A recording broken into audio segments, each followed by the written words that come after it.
moving along to the interior, we're going to add some flocking, some carpet. And to do that, we're going to be using, this is called Ken's Custom Fuzzy Fur. Again, I got this from MRS Hobby. We're going to be using a tea strainer, a mixing cup.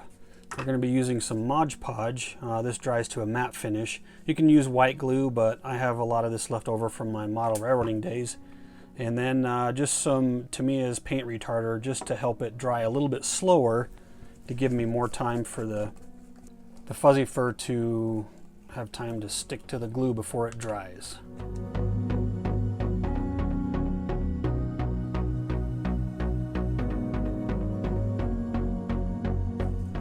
One of the reasons I use a paper mat instead of just my hobby mat is because at the end you'll see I can fold the paper in half and use all the leftover fibers and put them back in my container to recycle them.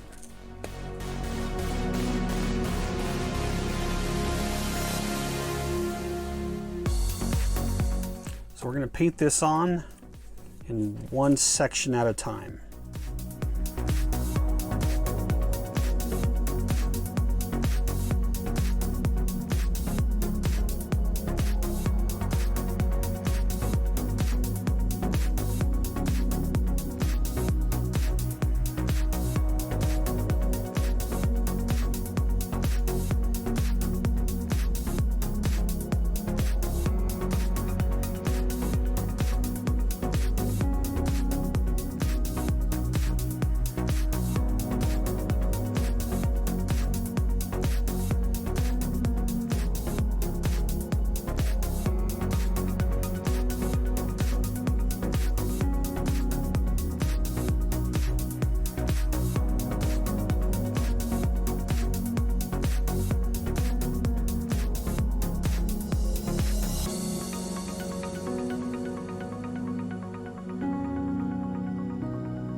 Looks pretty good. So just be aware, this is a messy job and these little fibers do get everywhere. So make sure you have all your paints and everything covered up, because these little guys will get all over the place.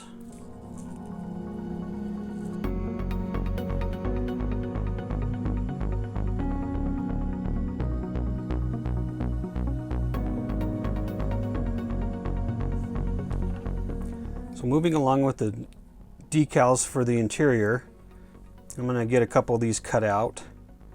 One thing I decided to try, we'll see if this works,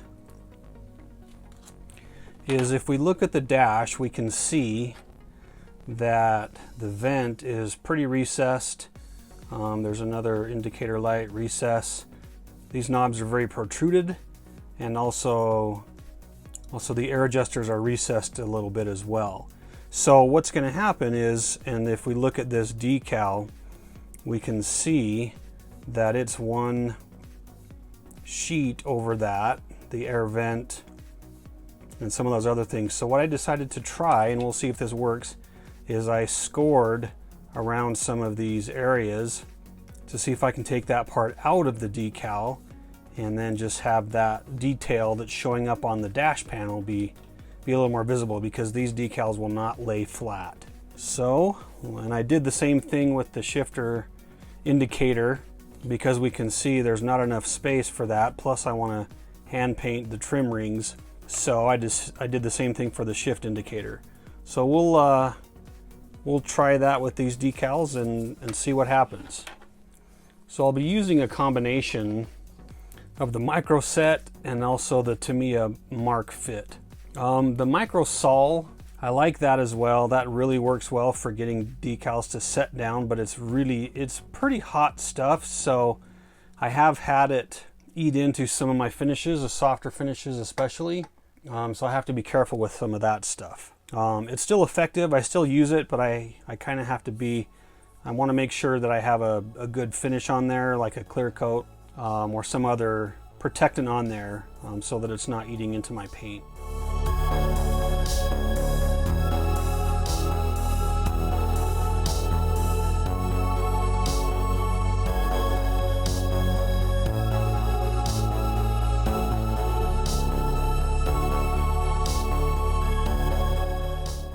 almost worked pretty well.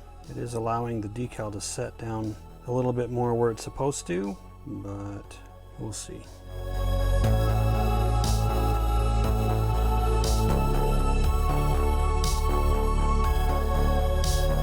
I'm going to need to get a little bit more aggressive with it, so I am going to use my micro saw.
All right, so moving along with some of the other parts while I'm letting that body cure up. That's what you can hear, the fan running in the background. I've got the body in the dry booth trying to get that thing to cure up. But this is the chrome tree that I stripped off, so I'll need to get these parts cleaned off the tree, and then we'll go put some primer on it.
All right, so we've got all of our chrome parts unchromed, ready to re-chrome. And I know, why go through all the work of taking the chrome off just to put the chrome back on? Well, I'll show you the before and after with the second set of wheels that came with the kit, and kind of show you why. But to put the chrome back on, we're going to be using the Alclad method, which calls for gloss black as a base, and then to put the chrome on the top. So we'll go do that.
Alright, so we've got our parts back from the spray booth.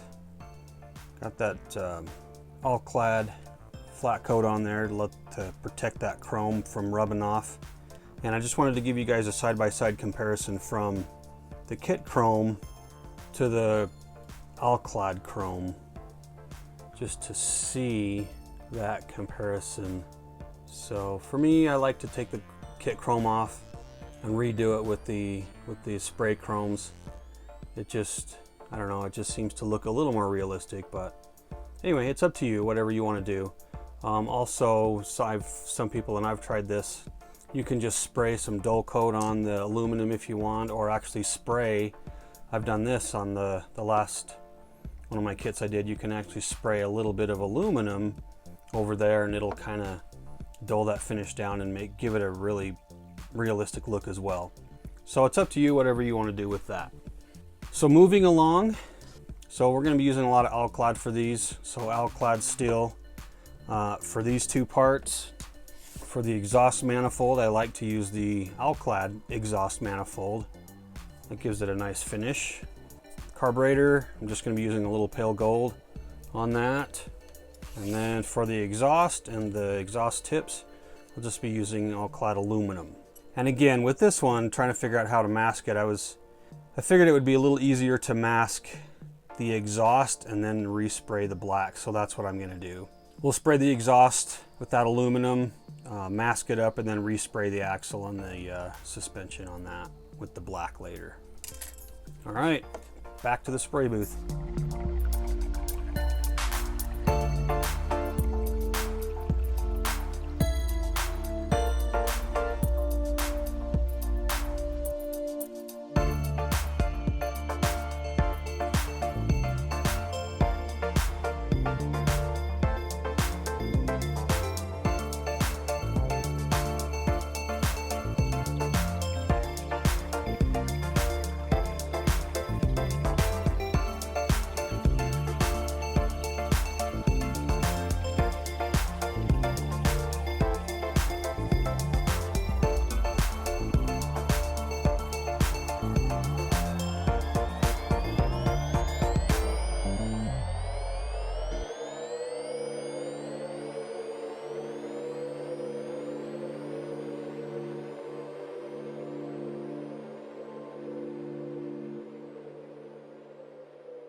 All right, back from the spray booth. Let's see if we'll get these things taped up and then finish sprayed with the black.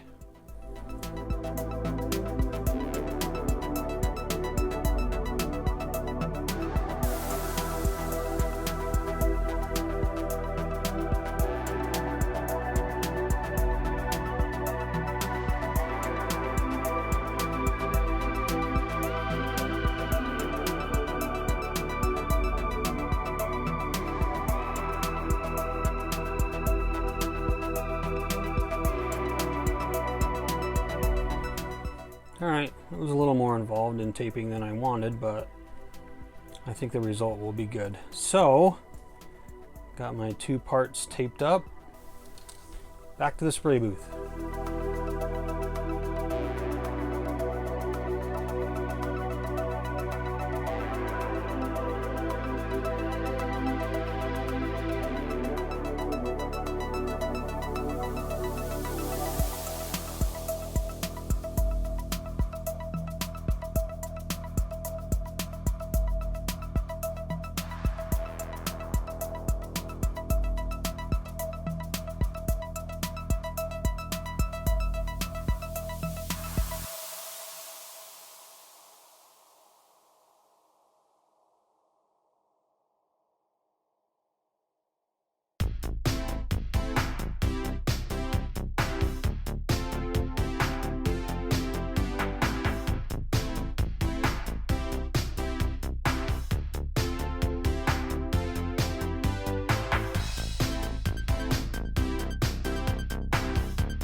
One of the good things about using a solvent-based paint as your base coat and then using an acrylic or a water-based paint on top of that as an accent coat is that you can use the acrylic thinner to remove the acrylic paint off of the solvent-based paint, and generally, depending on if you got it clear coated and stuff, it'll usually come off without disturbing your solvent-based paint. So that's one of the advantages of using those, both of those. So we'll just be using our Vallejo black for our accent colors.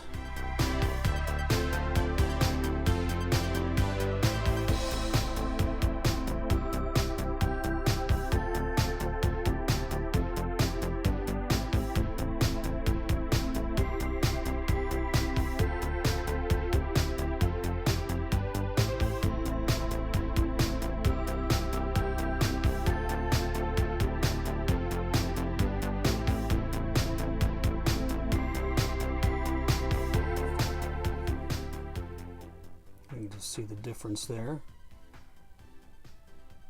and how that makes the wheel look. And then of course we're going to bring out the lug nuts and add the red center cap.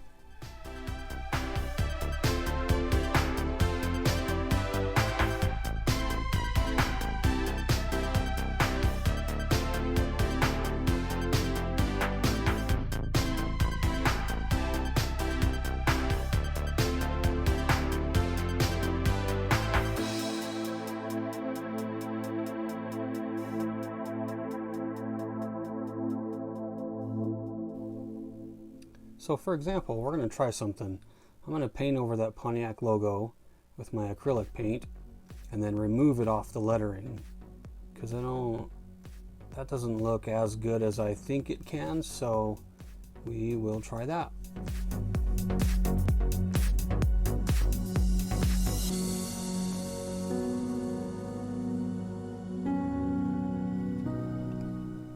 I'm going to let that dry up for a second, and then we'll put a second coat on there just to make sure my coverage is good and even.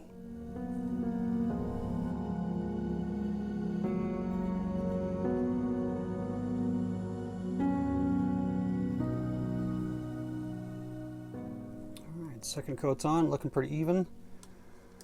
Let's let that set up.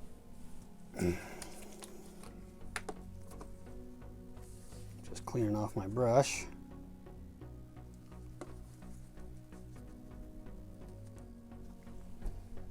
Let's see, what's next?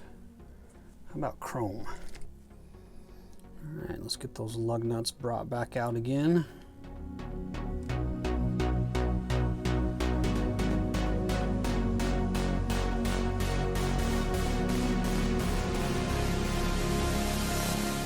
Again, we can see See kind of the difference on that. Nice.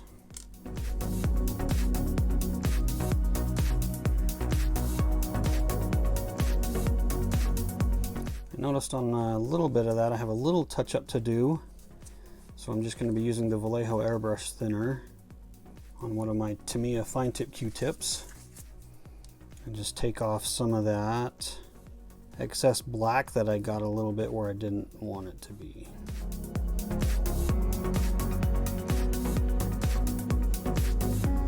And since I still have a little bit of solution on my Q-tip here, we'll use it for the Pontiac emblem.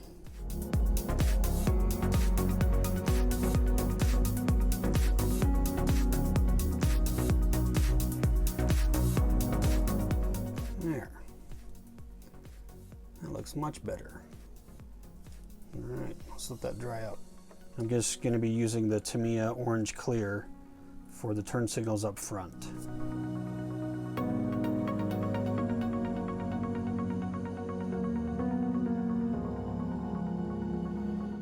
Pretty good. All right. We'll let those dry and keep moving. All right, so let's get the decals on the rims here. Just put a little bit of micro set.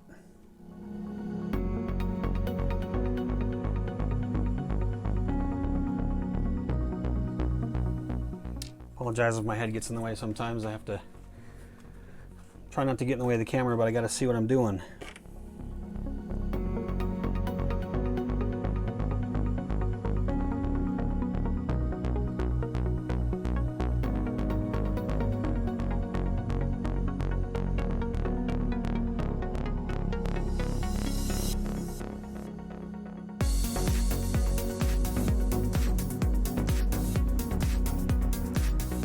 All right, so since those cap centers are a little bit concave and the decals are wider than that, they kind of sit up a little bit off the rim. So I want to use a little bit of micro sol just to help these guys lay down nice and flat.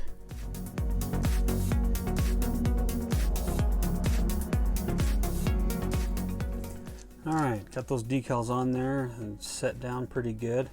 I'm going to try something. So these rims, they have a little bit of a jeweled look on them. A couple things we could try. Of course, we can leave them like that. They look pretty good, especially from a distance. We could put a little bit of clear coat across there to give it a little bit more of a shiny effect. But I want to try and use this Tamiya red clear and see what kind of an effect that'll give us.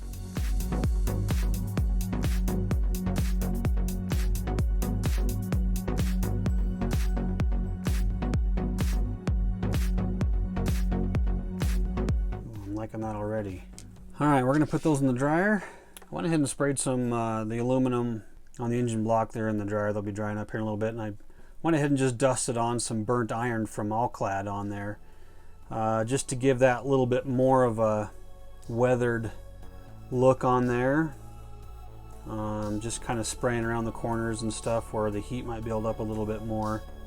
Just gives it a little bit more of a finished, weathered, realistic look. So that's what that is. All right, so for our engine block, the Pontiac color is a really light, kind of a metallic blue. I think Testers, they make an actual Pontiac engine color paint, which is it's an enamel. Enamels and lacquers don't really like each other.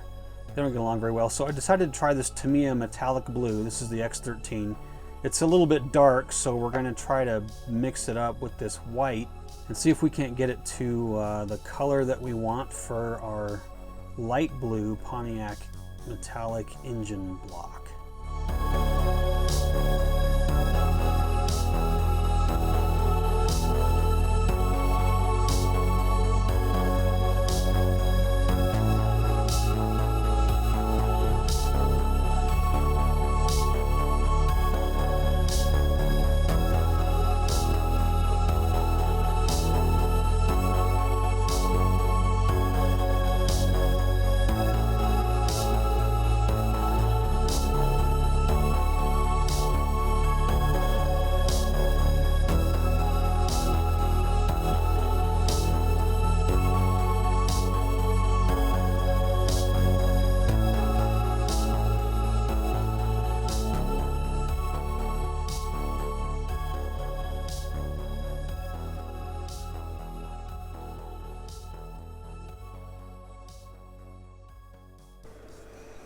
All right, I added a little bit of acrylic paint retarder in there, just a couple drops, just to give me a little bit more of a drying time and help the paint flow a little bit smoother. I don't always do that, but since I forgot to tape the transmission off first, I just wanted to give me a little bit more time to get that sprayed, get that taped up.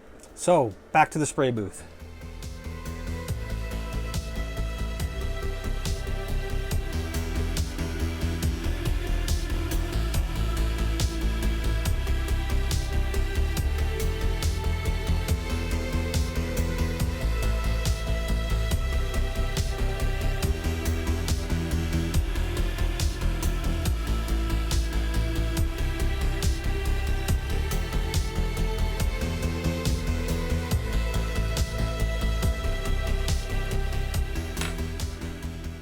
All right, looks pretty good. Maybe still a little bit dark for the Pontiac engine blue, but I think that looks pretty good. So we'll put that in the dryer and move on to the next one. All right, we're getting close to final assembly, getting all of our parts painted up. A couple of other little detail painting that I want to do, just a couple little things on the valve covers. The bracket for the alternator, and then the shift knob, and then the rear shock absorbers. We'll get those painted up. So I'm going to be using black. So black, just so you're aware, black is actually a gloss black. And then they have the flat black and then semi-gloss black. So just so you know, the black is actually a gloss black. So that's what we're going to use on the shifter.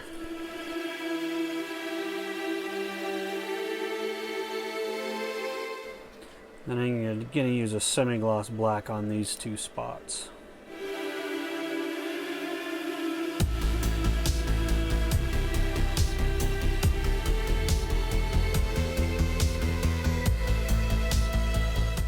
Let's try flat aluminum for the alternator bracket.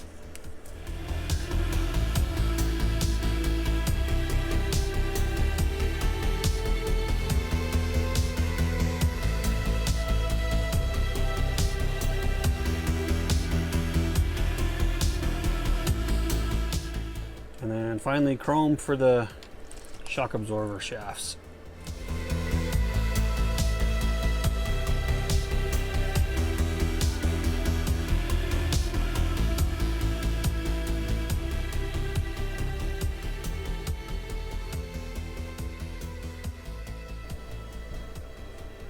Let's put a little bit of yellow on the oil filler cap.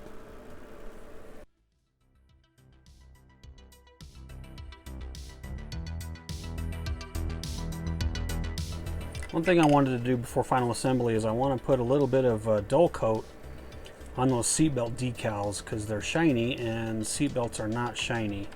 So I want to get those on there so that can start setting up and drying. So we'll be just using Tester's Flat Clear for that. And we'll just hand brush it on. Since I've already got everything installed, I don't want to try to airbrush the whole area.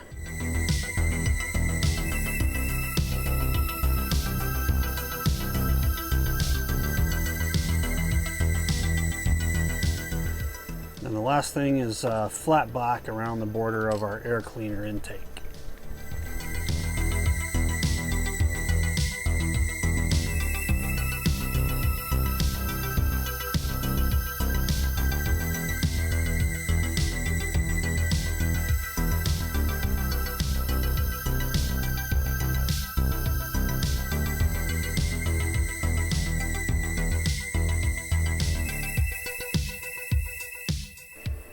All right, I think we were just about ready for final assembly.